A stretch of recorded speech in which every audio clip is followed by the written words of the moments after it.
Section 20 of the Economic and Financial Crimes Establishment Act states that a person convicted of an offence under this Act shall forfeit to the federal government all the assets and properties which may or are the subject of an interim order of court after an attachment by the Commission as specified in Section 26 of this Act.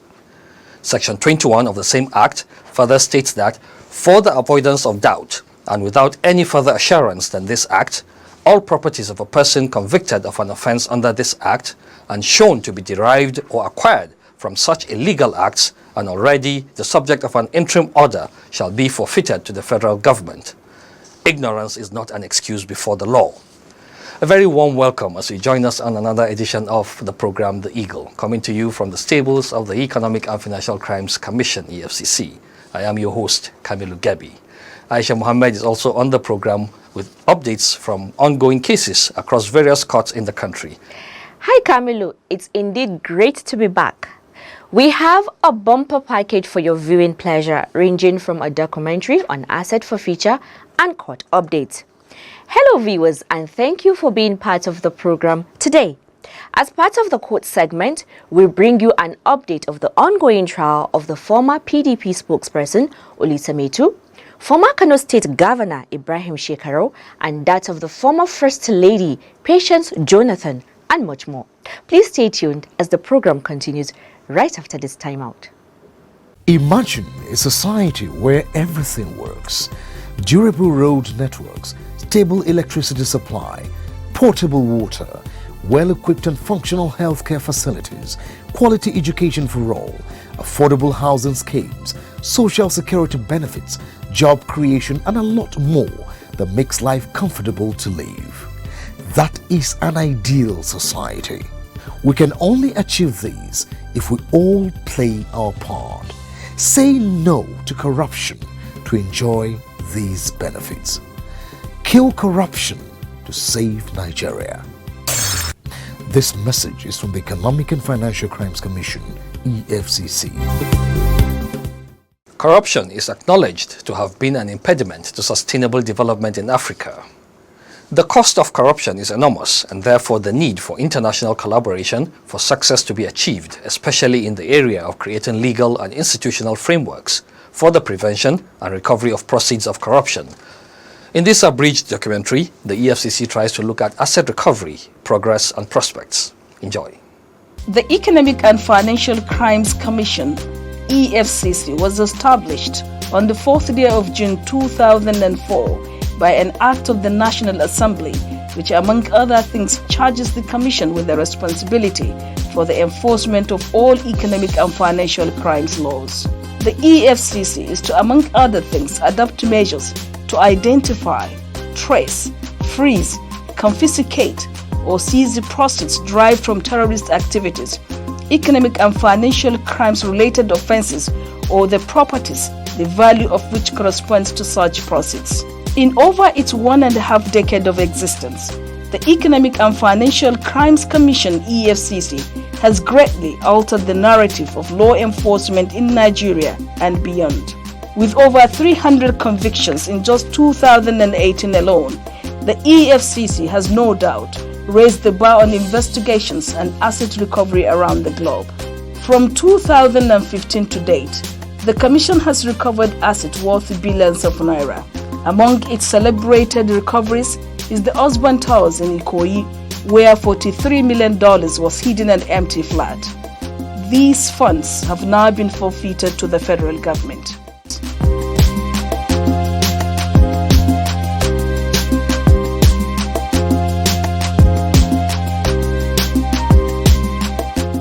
Also in Kaduna, the northwest of Nigeria, the sum of $9,800,000 was discovered in a dilapidated house in Sabon Tasha.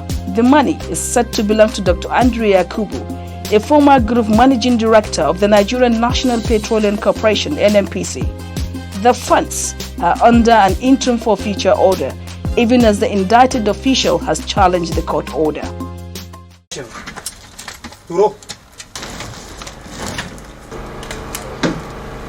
Still in Kaduna State, whistleblower information led EFCC operatives to intercept the sum of 49 million naira at Kaduna International Airport.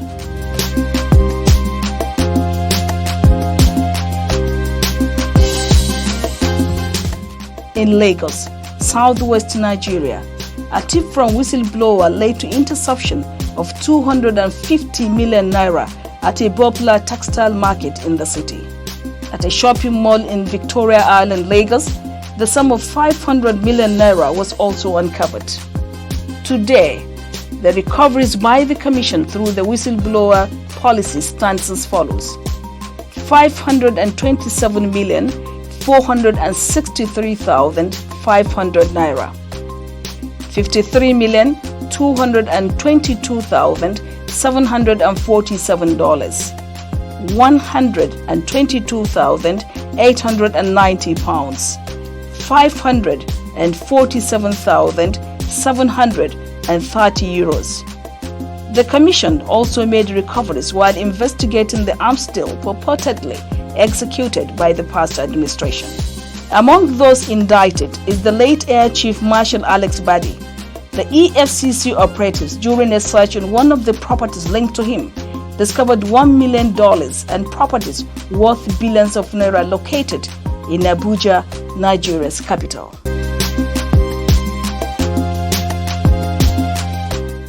How much do you have here? 1, 2, 3, 4, 5. It is estimated to be $50,000. Yes, 10,000 per bunch. 50. 100. $1 million. Air Marshal Adeshola Amosu, retired, is another person alleged to have fraudulently enriched himself through the arms deal. He was found to have funds and properties worth more than 2 billion naira.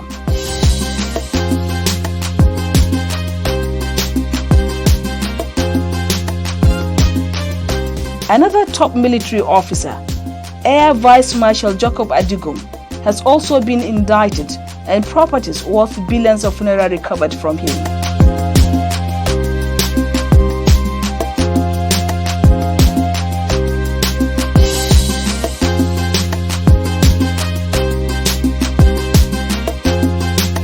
The operations of the upstream and downstream sectors of the Nigerian oil industry has for many years been a source of concern with allegations of serious corruption. Over the past 3 years, the EFCC has conducted massive investigation into transactions in the sector, leading to the indictment of some former officials of the Petroleum Resources Ministry and their accomplices. Notable among them is the former Petroleum Minister, Lizani Alison Madueke, and her associate, Jide Omokore and Kola Oluko, a fugitive who is believed to be hibernating abroad. From Alison Madueke, the Commission secured the forfeiture of properties to the Nigerian government through non-conviction-based forfeiture proceedings. The properties include 2 penthouses located in Ikoyi, Lagos.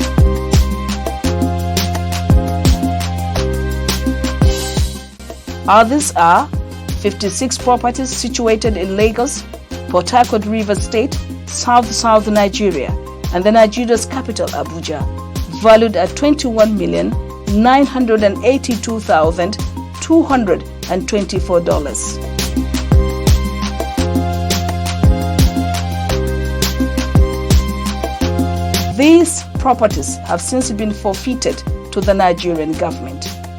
In August 2017, EFCC also got forfeiture order of 7,600 million naira allegedly recovered from Alison Madueke to the federal government.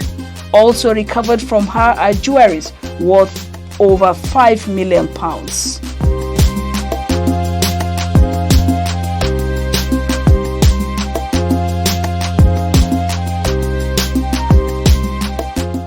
Still on the oil sector, the EFCC recorded another milestone in the subsidy fraud with the conviction and sentencing of 3 prominent oil marketers to 3 years imprisonment.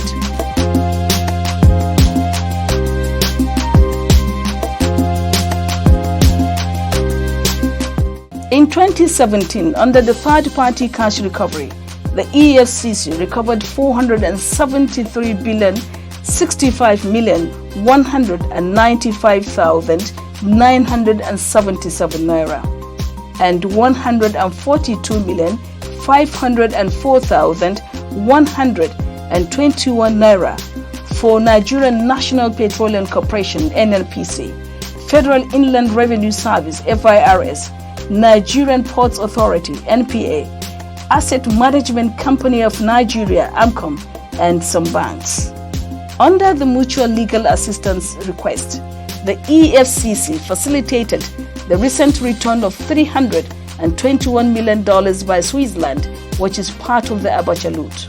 Today, the EFCC recoveries between November 2015 to date are as follows: about 794 billion naira, 261 million US dollars, 1,115,930 pounds 47 pence, 8,168,871 euros 13 cents, and about 86,500 French francs. 407 mentions, out of which 126 have been finally forfeited, while 281 are under interim forfeiture. 9 gas stations were seized and placed under interim forfeiture. Parcels of land seized sums up to 98, out of which 56 are under interim forfeiture, while 42 have been forfeited finally to the federal government. 259 automobiles were seized, 35 of which are under interim forfeiture, while 224 have been forfeited finally. 1,500 metric tons of bunkered diesel and 3,035 metric tons of petrol were forfeited finally. Jewelries worth millions of pounds have been seized and are under interim forfeiture. In an effort to maximize and utilize some of the forfeited properties recovered by the Commission, a number of Nigerian government agencies have been allocated such properties to be used as offices, while the monies recovered is used to fund the national budget, Millennium Development Goals, and other federal government programs such as homegrown school feeding.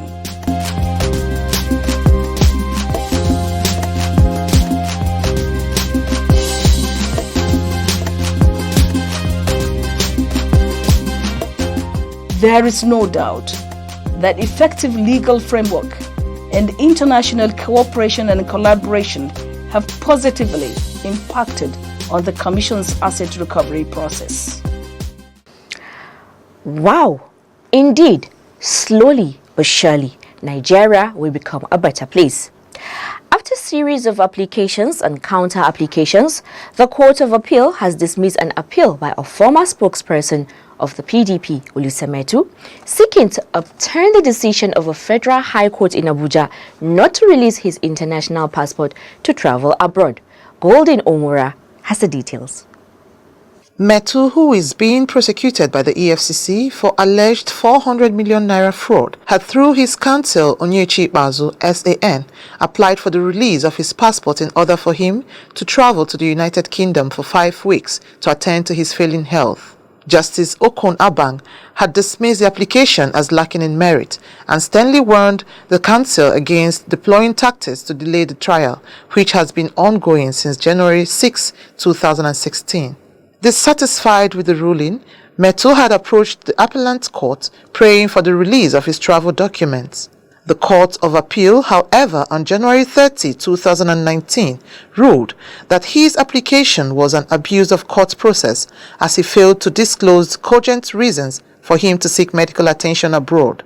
His trial before Justice Abang continues on February 25, 2019. Golden Onwura reporting for the Eagle. Corruption is a canker worm, na canker worm.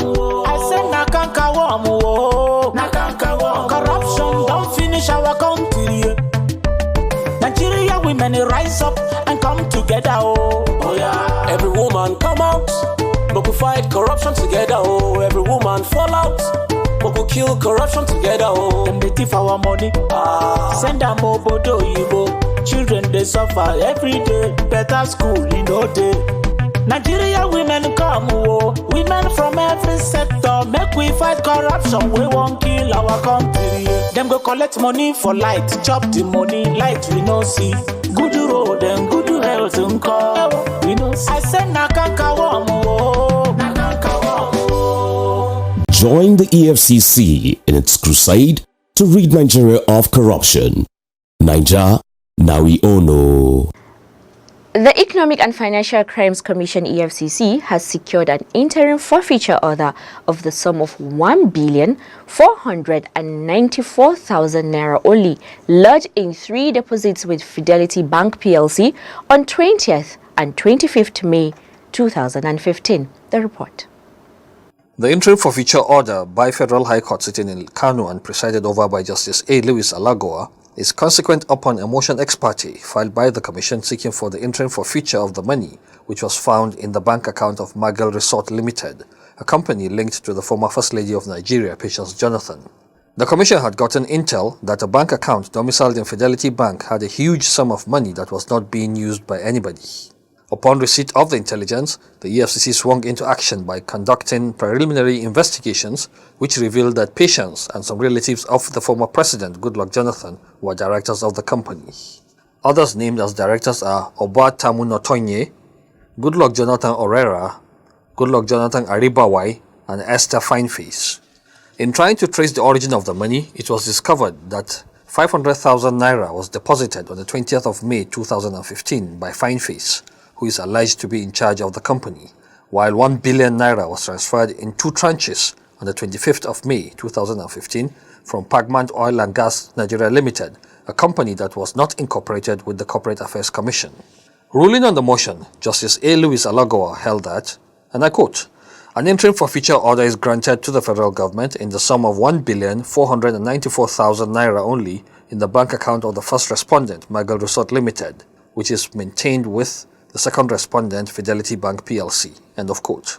The court further ordered that the forfeited sum be deposited in the Treasury single account of the federal government.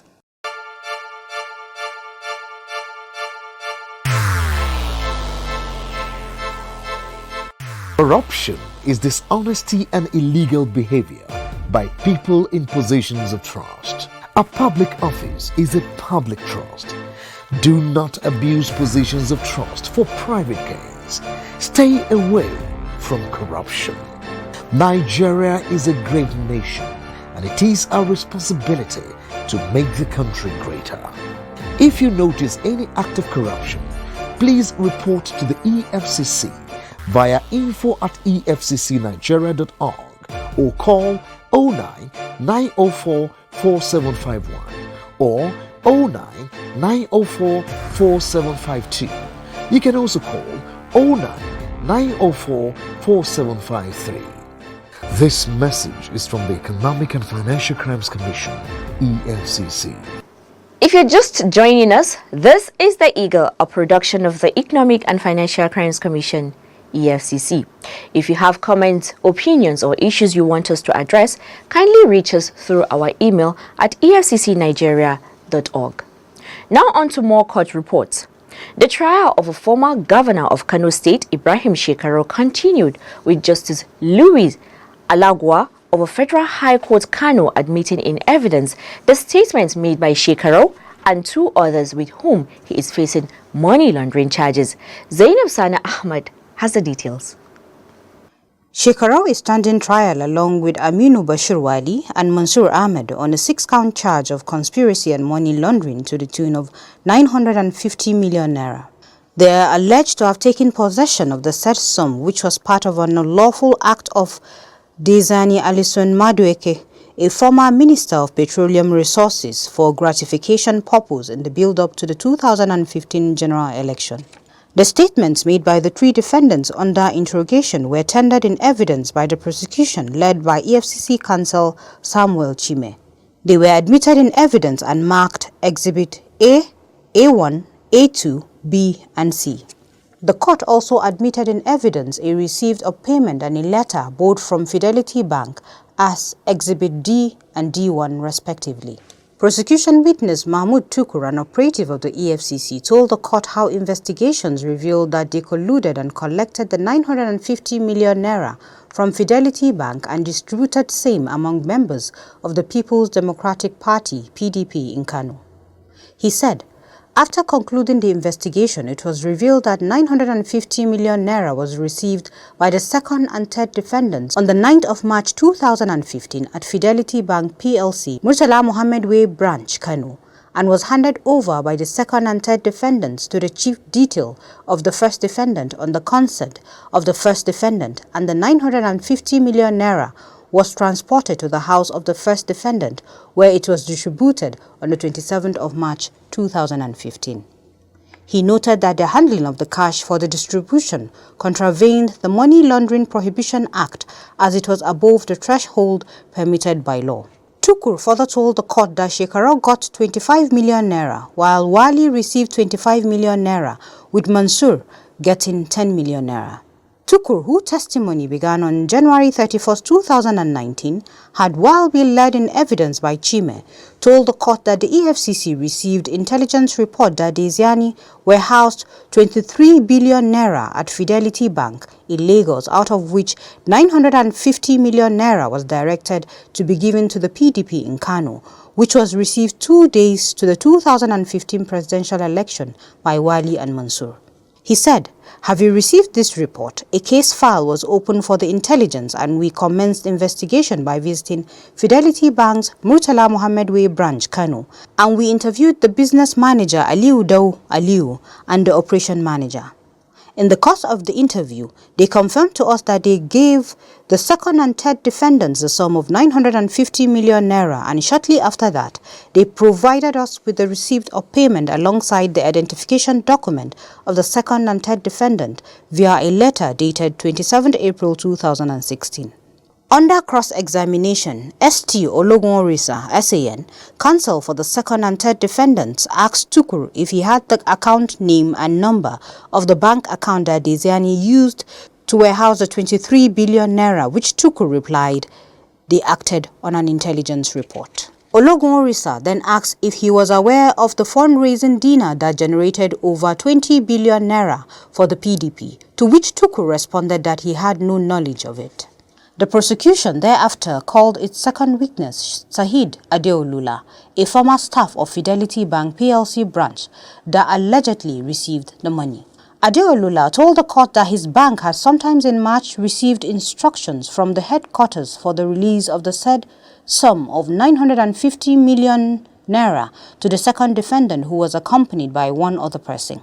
The witness informed the court that before releasing the money, he called to get confirmation from the divisional head of operations, who told him to carry out the transaction as instructed. He also added that they approached the Central Bank of Nigeria to get the money because there was not enough money at the branch, and due to the delay from the CBN, the transaction was done in the night. Adeolula further told the court that the procedure in which the money was distributed was not a normal banking procedure, in the sense that it did not pass any account and the beneficiaries did not present any instrument for the transaction. The case has been adjourned to April 10 and 11, 2019 for continuation of trial.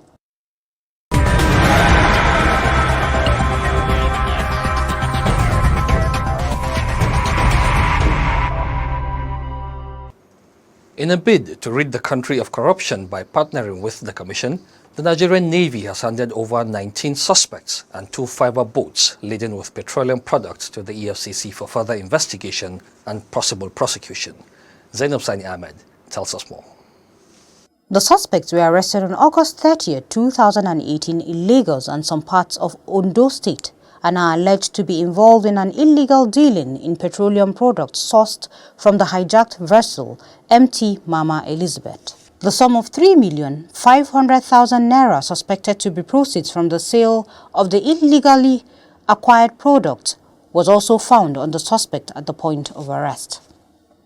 The suspects are Ayeni John, Adetini Ademola, Saliu Malik, Emmanuel Tosun, Emoping Moneyi, Malade Ayetimi, Oduroja Ojoni, Ikudehibu Idowu, Abogun Ota, Elama Augustine, and Olarotimi Alikana.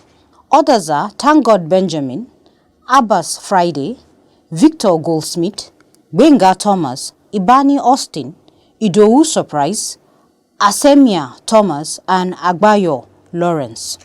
Idris Abdullahi Abubakar, an investigator with the EFCC who received the suspects and the boats, on behalf of the Commission assured the Nigerian Navy of diligent investigation and prosecution of the suspects. The suspects will be arraigned in court as soon as investigation is concluded. Zainab Sani Ahmed reporting for The Eagle.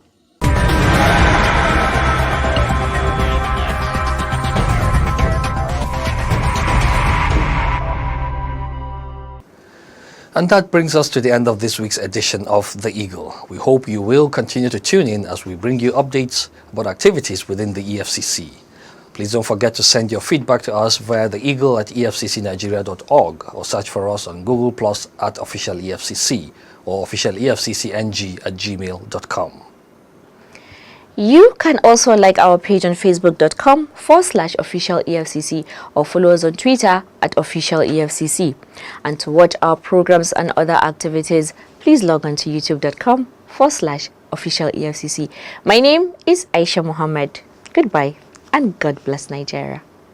And I am Kamilu Gebi. See you next week.